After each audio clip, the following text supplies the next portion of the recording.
Coming in at number 5 for me is Carson Beck. We're going to talk about pros and cons for each quarterback. My biggest pro for Carson Beck is that this guy has elite experience.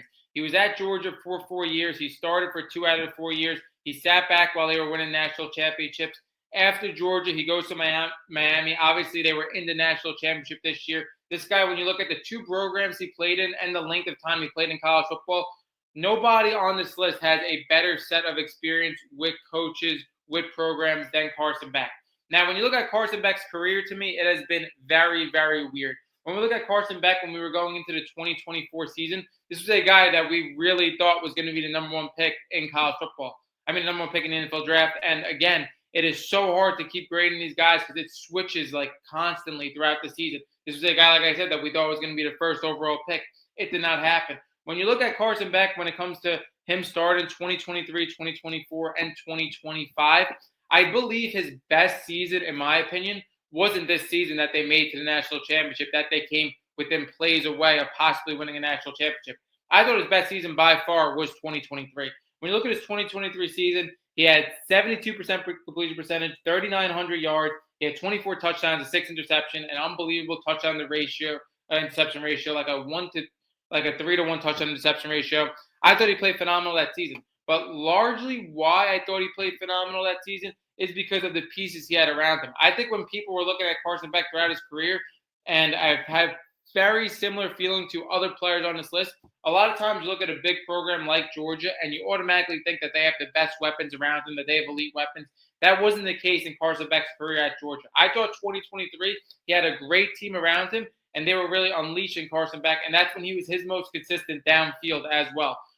When you look at Carson Beck, who he had on that 2023 team, whether it was a Brock Bowers, Ladd McConkey, elite pass catchers, not only in college football, but now household names in the NFL. When you look at a Trevor Etienne as well, like they had their best group around Carson Beck in 2023. When you look at 2024, where he took this massive drop-off where I thought a lot of people were giving way too much flack to Carson Beck, not only did he take them to the SEC championship where he got injured in that game, I thought that roster was not consistent as well. When you look at, again, his best options were Dominic Lovett, Dylan Bell. Like, those were not guys that were elite options in the SEC. That team led the SEC in drops. Like, people really got to take the player out of their situation. A lot of people with college football and transfer portal and with talent shifting just automatically think Georgia and Alabama have the best pass catchers, best running backs, everything, best offensive line. That isn't necessarily the case now. The talent pool has spread out so much. So I thought that 2024 season, Carson Beck was getting a very unfair shake because, like I said, that receiver core led the nation in drops, and I just didn't think he didn't have enough to work with. Now, a lot of people are going to say with Carson Beck, which I think is a big con, not only for that season, but this season in Miami in 2025. My biggest thing with quarterbacks is short memory. I think, again, if you have an interception, if you fumble, whatever the case may be, how do you react to that? Do you come back stronger, or does it just pile on and get even worse? For Carson Beck, what I see, when you see games with Carson Beck where he throws an interception, it turns into multiple turnovers where a defense completely figures him out.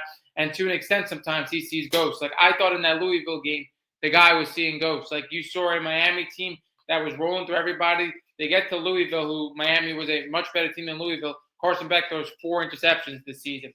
Again, you saw multiple turnover games with Georgia in that 2024 season. Although I thought Carson Beck played decent in that season, I thought he was getting an unfair shake because, again, like I said, that team didn't have a lot of talent on offense when it came to pass catchers, when it came to running backs, and he took them all the way to an SEC championship where they actually won the SEC. But again, when you look at this Miami, why I don't think Miami was the best year for him, he did have a good season, like I said. He was the quarterback on the team that went to the national championship and came plays away winning the national championship. My biggest issue with Carson Beck at Miami, I felt like they were hiding him a little bit, and he was one of his most inconsistent years throwing middle downfield as well. I feel like they were hiding him between a great run game and great offensive line with Mark Flesher. And then you also look at the screen passes, whether it was to Daniels or Tony. They were setting up a lot of screens to hide Carson Beck throwing down the field. And when you look at Carson Beck and this college football playoff route, it wasn't necessarily him winning games for a lot of these games. When you look at the Texas A&M game, them winning that 10-3, yeah, they put in a touchdown to Malachi Tony late, but again, they didn't ride on Carson Beck. They were kind of playing a game script defensive game. Same type of thing, low scoring game for the most of the game against Ohio State. They had a big pick six in that game. Mark Fletcher ran the ball really well. Now, against the Ole Miss game, he did play well, in my opinion, and that one touchdown drive showed that he has absolute stones, and that's where the experience happens too. Him playing in these big games where he ran in that touchdown, that was a killer drive by him. But at the same time, I did feel like he was inconsistent, like I said, middle deep field accuracy in that game, even though he did show up in the biggest moment. And then again, against Indiana, they do end up losing that game. That game was low scoring for a while as well. Thought he was inconsistent, again, downfield. So for Carson Beck, for me, like I said, I feel like he has a lot to work on. And in an NFL organization, you can't be inconsistent middle down the field. Like I said, his experience is the biggest thing out of anybody in this list. When you look at not only 5 years in college, when you talk about arguably playing for two of the best coaches in college football, whether he sat behind for national championships or he got a team to the national championship, even though we just debated that. But again, showed up in big moments, was the quarterback for a team that went to national championship. Carson Beck has the best experience in his entire list.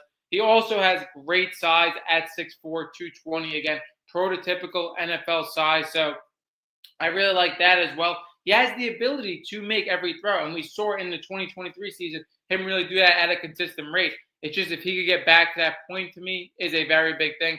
Another thing I do want to talk about with Carson Beck as I do finish him off is I do like his ability to run the football now a lot more than I once did. I thought Carson Beck, that was a big thing why Miami went as far as they did, is because especially towards the end of the season, the second half, the college football playoffs, he was really showing his ability to run. Obviously, he runs the ball in to get them to the national championship.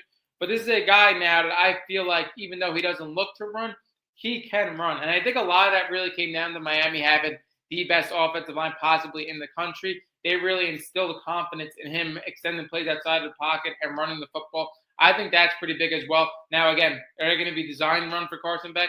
No. But if he's in the NFL and he has the running capability of, maybe a Trevor Lawrence or a Drake May or something like that, where he has the threat to run the football, but again, he isn't like looking to run, there's not going to be design runs for him. I think that's huge as well. You have to have some ability, in my opinion, in this day and age of the NFL to run the football. To think you're going to be out of all the top 15 quarterbacks, whether it's, Trevor Lawrence, Justin Herbert, Drake May, where they have the ability to run, or it's a Josh Allen or Lamar Jackson, where they look to run sometimes, like, you have to have some ability to be a dual threat to some extent. I believe Carson Beck showed that this season. That was like the biggest takeaway for me. He showed that he could really, run the football if he has to. I like that as well. But again, my biggest thing why Carson Beck comes in at 5 in this list, even though he has the best experience in college football, even though he took Miami to the national championship, is I do believe he's the most inconsistent passer probably out of this list. And then I also think, again, the biggest thing for me for a quarterback is, do you have short memory? Do you let things build up when you have a turnover? Or do you, again, come back stronger from that? I think Carson Beck does not have a short memory right now. Again, can he improve on that? Sure, that's an internal thing. Right now, I don't like that. Like I said, we talked about it in the 2024 season, how we let things pile on. And then we talked about it in certain games, even though Miami went to the national championship in 2025, games where had multiple turnovers as well and things went really bad. That wraps up